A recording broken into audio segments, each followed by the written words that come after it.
النهاردة محكمة المنصورة أصدرت حكم بالإعدام على 2 زوجة وعشيقها.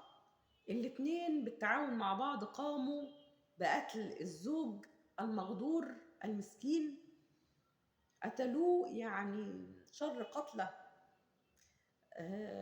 يعني كذبت على الزوج كده وعملت عليه زي يعني خدعة، ونزلته من اوضته علشان ينزل، وفي مكان ضلمه عاشقها راح ضربه بطوبه او بقالب طوبه على دماغه، وهي طعنته بالسكينه.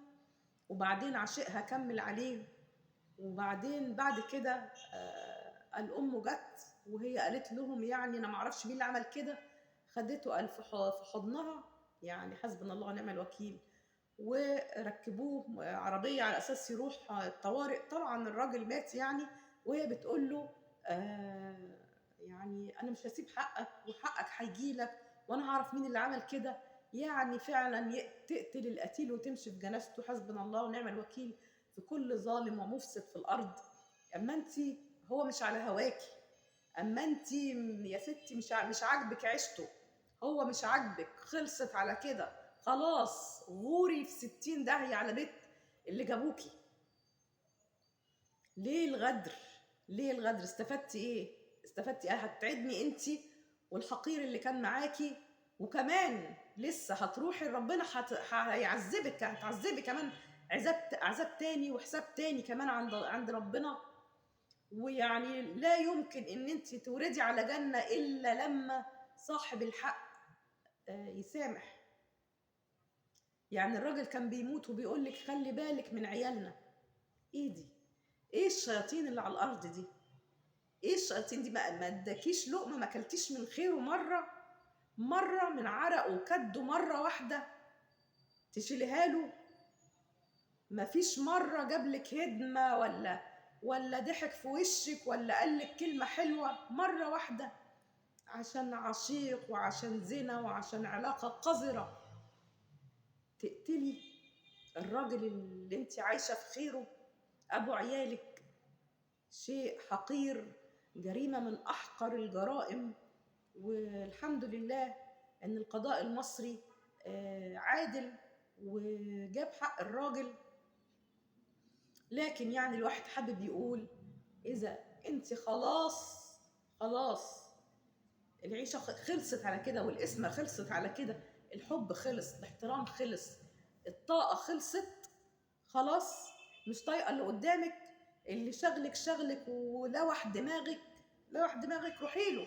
اذا كان هيرضى ياخدك بعد كده، اذا كان هيرضى ياخدك، ومش هيرضى ياخدك، بس سيب الراجل لعياله، سيبيه لحياته، سيبيه لاهله، وانت سيبها برضه، لان الجرائم دي بتحصل برضه. يعني اقل جريمه اول ما بيحصل، سواء الزوجه قتلت سواء الزوج قتل، اول حد بيتم الشك فيه القرين بتاعه او الثنائي بتاعه.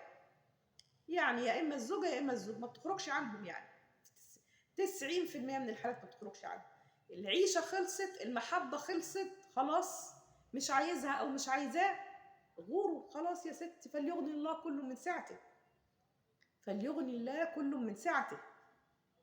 يعني يمكن لما تروحوا هنا ولا هنا ربنا يبدلكم يا سيدي ولا يا ستي، انت وهو بناس يعني يمكن حياتكم يبقى لكم رزق مع حد تاني او اسمه مع حد تاني. لكن غدر، يا ايه ده؟ ازاي الناس بتعمل كده في بعض؟ ازاي؟ الضمير فين؟ مفيش ضمير خالص. عقلك حتى ما قالكيش ده انت هتتعبني، ما خفتيش تتعبني؟ يعني جاتلك منين ان انت هتفلتي ازاي؟ ما حطيتيش في بالك ان ربنا شايفك ومطلع عليكي في هذه اللحظة؟ يعني حسبنا الله ونعم الوكيل في كل ظالم ومفسد في الأرض. ربنا زي ما حلل الزواج حلل الطلاق، عشان محدش يعيش مغصوب ولا مجبور ولا مقهور، وينتهي الحال لما لا يحمد عقباه. والله يرحم الزوج القتيل المغدور، وحسبنا الله ونعم الوكيل في زوجته وعاشقها الظلم.